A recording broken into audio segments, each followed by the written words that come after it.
What's up, superstars? Back with another video. You got Superstar Rob and you got Superstar Nation. How you guys doing? We got to get some Yoda going on there. Guys, thanks for joining me today. If you haven't already, don't forget, smash the subscribe button, join the Superstar fam, become a superstar, and hit the bell notification button so you get every single video every single day. We have the streak going on. We are not stopping, throwing punches. You know we're going to keep coming at you every day. Superstar VIP, $2.99 a month. Get a star beside your name. Get access to our spreadsheets, our market cap analysis spreadsheet, our market floor sweeping spreadsheet. We'll do advertisements for you, let you know our buys and sells. You can also find us on Twitter, Instagram, and TikTok. We love to interact with the community, so reach out to us anytime if you want to have a chat.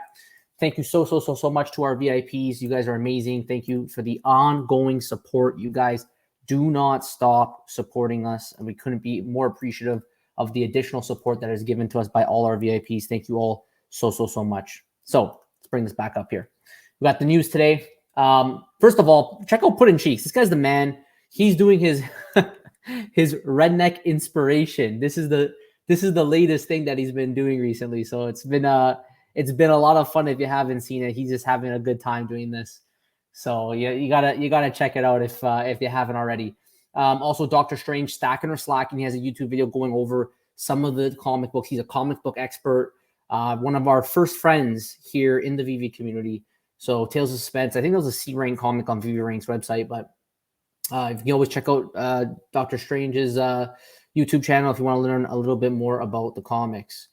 Ed is just a guy. I swear Ed just sits in his room and he just has the just imaginations. Like I just see him as a kid just like playing with toys and just imagining crazy things and building crazy Legos or whatever. But he has clearly grown into a creative director at this point. I think Vivi's going to hire him soon, just doing video after video, image after image, using his vault in very creative ways. So in this case, he is showing the hangover and how I feel after creating vault videos and pictures all night. I believe it. It probably takes a lot of energy and time to make some of the stuff that he makes. So very cool. Talked about this yesterday. Blockwork says Amazon NFTs will be tied to real world assets and the token may be incoming. So we know that. I think it's April 24th is the rumored date. We don't know exactly how interoperable. We don't know exactly what blockchain. I mean, there's a lot of speculation specifically about Amazon NFTs. We do know that Blockworks is involved. In terms of real world assets, they're thinking maybe you'll purchase something on Amazon and then get the NFT with it as well. Or they might even have their own NFT collections on the side that you could purchase. As of now, there's no further information on if there will be, you bring your own wallet, that you have your own private keys, that you can bring these NFTs and they're interoperable and you have true ownership of them, or if they just simply will live in your Amazon Prime account. So we'll have to wait and see how they're going to do that. So if you guys want, you can check out the video from yesterday where I talked a little bit about the consolidation of these large companies and how they want maybe some closed metaverses. Although interoperability, I think, is eventually the inevitable, but in the near term, that may not be the case. We have Dr. Strange here, always making sure that we have an idea of how the future is going to look like. He says another AR use case, MIT researchers built an augmented reality headset that gives wear X-ray vision. So I think in this case, you download what's inside each thing. And then once you have this, you could put it on with all these boxes. You don't know, you're trying to find stuff. You don't remember where you put it. Well, with AR, it will remember forever exactly what you put in what box. So that's very cool. I mean, if you can imagine it, you can make it with AR and VR. It's very cool. So Quid, they reached out to us to talk about their recent drop. Joe for sure is very interested in this drop. I'm kind of on the fence about it, but it is very cool that you have gamification linked to this drop. It's a true NFT. You truly own it. And you have links to ownership as well. Links to gamification on a separate platform as well, Sandbox. So there's a lot of things connected to these here. And Quid is actually showing what an interoperable future might actually look like. If you're interested, we're running a bunch of giveaways for Quid in the coming days, leading up to the huge Mars Explorers Interstellar Realty drop on March 21st, 2023. And you can sign up at Quid and you can get $25 for free if you use this code. I don't believe we got any kickback for this. So the reason why we're doing this is just because we can get our superstars a free $25 on Quid. We know you're NFT people. This code, there's no link to superstars like McFarlane where we would actually had a specific superstar code. This one here is general and it's for you guys to get your free $25 so you can enjoy that platform.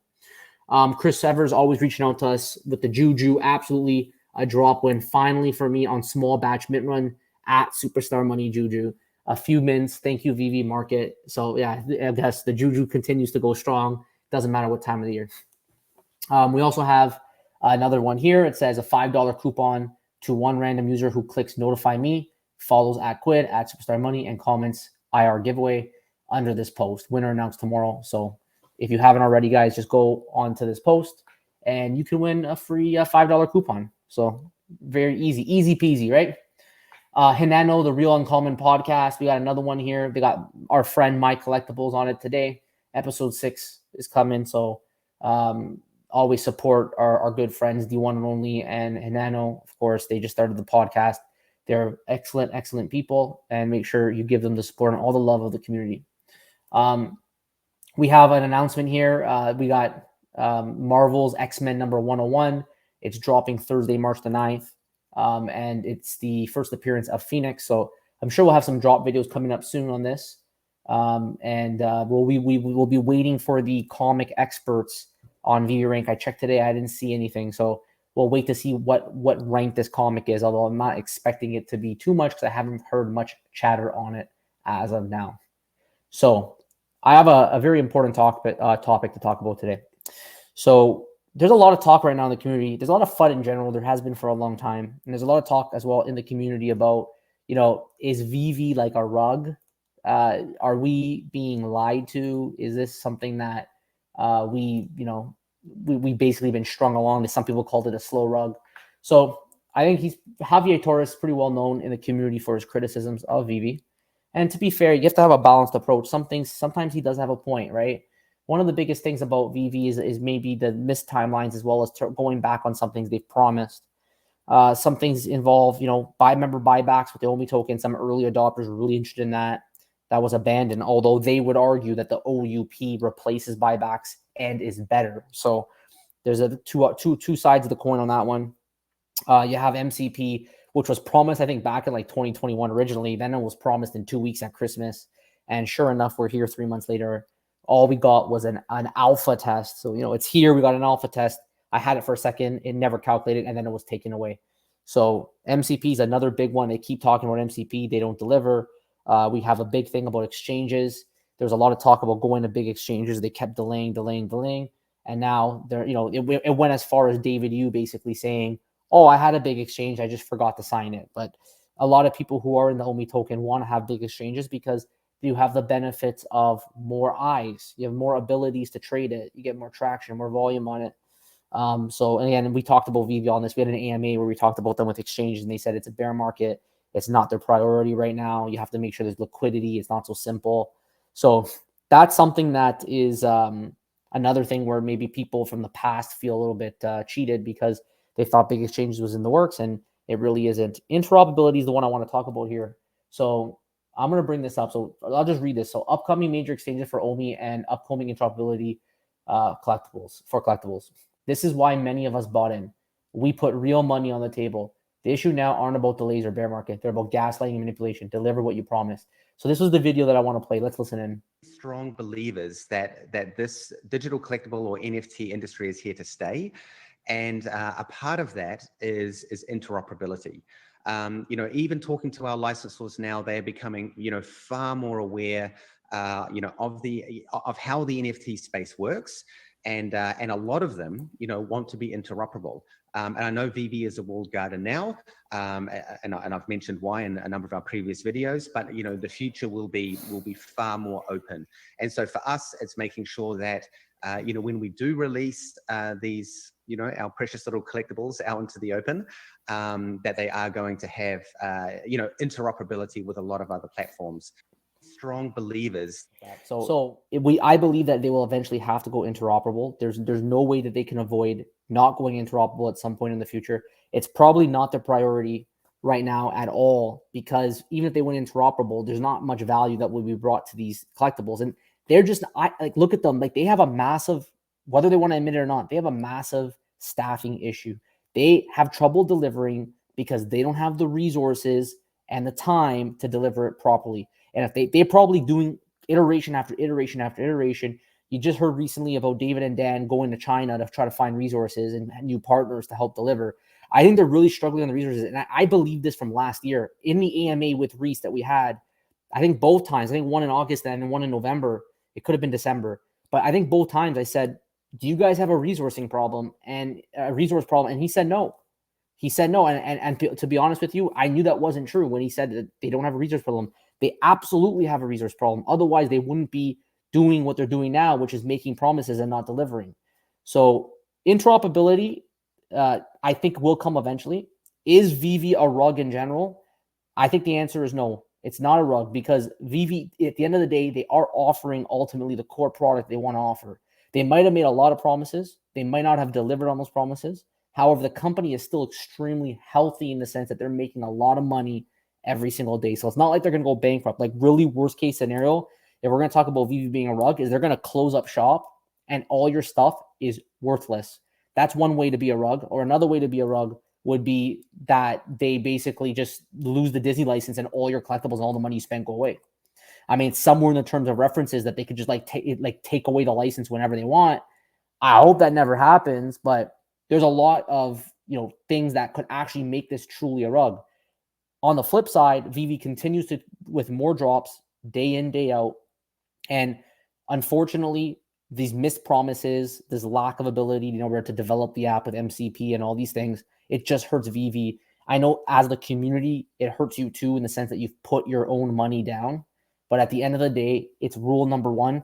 You can't put money down on speculative things like Veve and think that they're going to just deliver like their Apple. And, if you have hundreds of thousands in and now you're grumpy that you overextended how much money you put in, even if it's hundreds of dollars, let's say, to you, that might be a lot of money. If you put in more than you can stomach and you feel like it's a rug because of that, I mean, you maybe went a little bit too far in and you got too invested. You have to be able to wait these things out. Veve from day one has been something that if you treat it as an investment, you have to assume it's all going to zero. They are literally nothing more than digital collectibles that you hope in the future will have utility and historical relevance that you will be able to resell in the future. And all of that is still not here, right? It's not, none of it's guaranteed. There's no guarantee that any of that will ever happen. So in terms of holding Veve accountable to deliver, I think it's good. The community has to keep doing that. In terms of it being a rug, I mean, they've made enough money that if they really wanted to, they could just take the money, pack up shop, and close the app, and they have enough money for a lifetime at this point. I really don't think that that is the objective of the team at Veve, although the fact that they keep kind of stringing along the community and giving us false hope that things are coming, #soon, when they're not, is something that they still haven't learned their lesson on. The next thing now is the Veveverse. That's the next thing. They had a nice chart. I mean, they did say it was going to come out 2022, and we ended up getting a demo. But now we're in March 2023, and they have to deliver the Veveverse. They said Q1, and it's funny because it's almost laughable. I mean, if you think about it, why would we have any reason to believe that Veve could actually deliver this Veveverse on the deadline that they set for themselves when they miss almost every single deadline? So you can't really get your hopes up, but you always do have the hope that this will finally be different. And the Veveverse, I think, would be a really great way to show the community and build confidence back in the community that they're very serious about the long-term longevity of Veve. They want it to succeed. It is a bear market, but that doesn't mean they can't still continue to develop the app so that when the bear market is over, the app is built, it's better, it's easier to use, and people who are new can interact with it easier and in a way that's going to be very fun and want them to continue to stay, so that all of us and our collectibles could continue to appreciate. Because I know that pretty much 100% of the people watching right now are investors, collectors, right? But if you're an investor, don't think that you're going to go like you're going in the stock market, you're buying a bunch of FANG stocks and you're thinking of holding it for the long run, it should make money, an actual productive company. You're buying digital collectibles with no utility and literally no other capabilities than an iPhone app able to project them into air. That's all you're buying at this point, and you don't even own it. So you entered knowing this, and you hoped that they were going to make things interoperable. You hoped that they had all these promises that you hoped that they would deliver. But like rule number one with most things, until it's here, it doesn't exist. So right now, any dollar you put into Veve, you have to think to yourself, what's here right now? What am I buying right now? And if you speculate, for the future, I hope that you're doing it in such a way that you won't regret it later because you've overextended yourself. So guys, let me know your thoughts below. I'd love to hear your thoughts on this topic. It's a very hot topic right now in the community. And if you haven't already, don't forget, become a superstar, smash the subscribe button, join the superstar fam, and hit the bell notification button to get every single video every single day. You know we're going to come tomorrow too. So make sure you watch. Might be me, might be Joe, but you got to watch. Also get the star beside your name if you become a superstar VIP. It's $2.99 a month. Get access to our spreadsheets. We'll try to advertise for you. We'll give you our buys and sells. We want to do everything we can to make the superstar VIP membership valuable to you. Thank you all so much for your support. Take care. Love you.